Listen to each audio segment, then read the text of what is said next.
A single clause that turned ownership into power. Most people believe ownership is about possession, about having your name on an asset or your stake written into a balance sheet. But real power rarely comes from what you own outright. It comes from how ownership is defined, constrained, and quietly tilted by language most people never read closely enough. This matters now more than ever, because modern empires are no longer built through obvious control. They are built through frameworks that decide who gets flexibility, who absorbs risk, and who quietly loses leverage over time. In a world governed by contracts, clauses often matter more than capital, and the most influential clauses are rarely the ones anyone negotiates aggressively. This story begins with language that seemed harmless, almost routine. A few sentences added near the end of an agreement. Standard phrasing. Nothing that triggered concern among lawyers, partners, or competitors scanning for red flags. It looked like clarification, not strategy. Protection, not dominance. At the time, ownership appeared evenly distributed. Stakes were balanced. Responsibilities clearly divided. On paper, no one had more control than anyone else. But buried inside that balance was a clause that subtly shifted how decisions could be made in the future, who could block change, and who would be forced to comply when circumstances evolved. What made the clause powerful wasn't what it demanded immediately. It demanded nothing at all. It simply defined what would happen later, under conditions everyone assumed were unlikely or distant enough to ignore. Like many turning points in billionaire stories, its impact depended on patience rather than pressure. As years passed, that clause sat quietly, untouched and unquestioned. Deals were signed. Strategies were executed. Markets moved. Ownership felt stable. Yet with every new development, the clause gained weight, shaping outcomes without ever announcing itself. Because when ownership stops being about control today and starts being about control tomorrow, the person who understands that difference early doesn't just own assets. They own the future behavior of everyone else involved. And once that realization takes hold, power no longer needs to be asserted. It simply activates.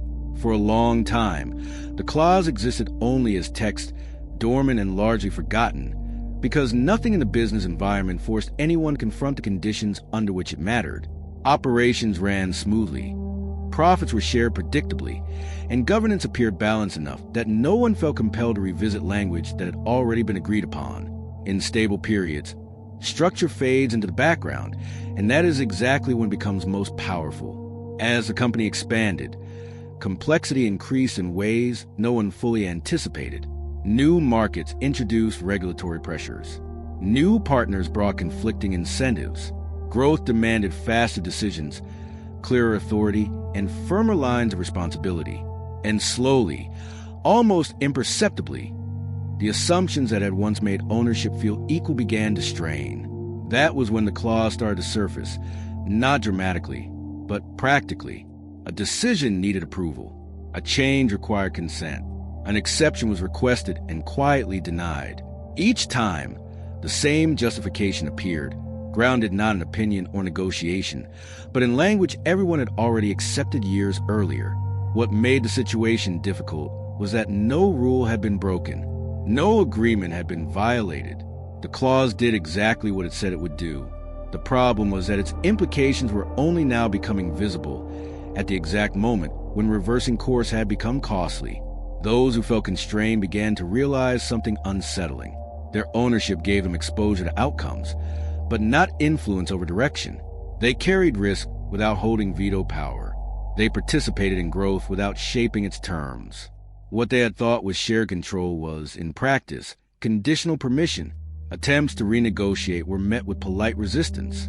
There was no hostility, no confrontation, no need for it. The clause wasn't an obstacle imposed from outside. It was part of the foundation everyone stood on. Changing it would mean reopening the entire structure, something no one wanted to risk. Meanwhile, the party who benefited most from the clause remained outwardly cooperative.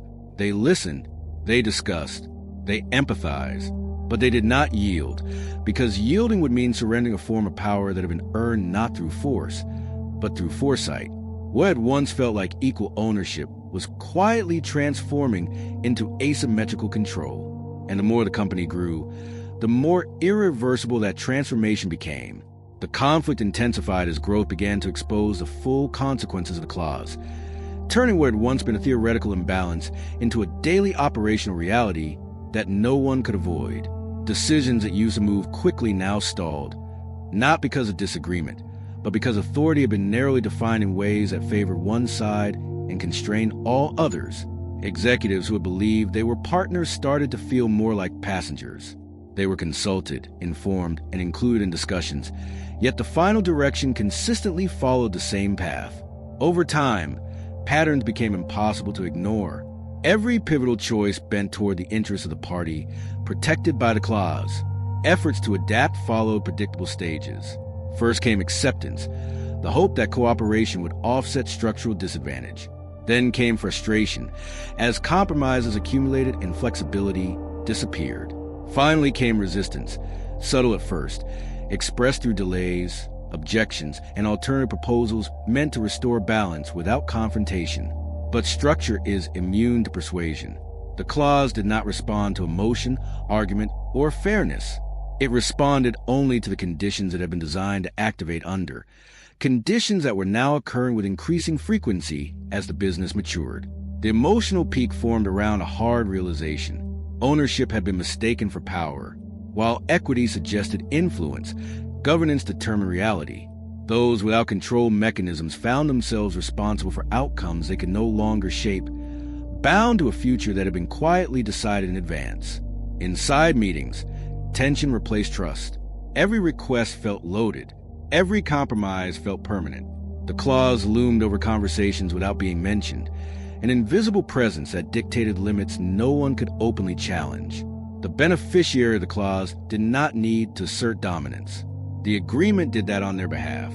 By the time objections became explicit, leverage had already crystallized into permanence. The conflict was no longer about fairness or intent.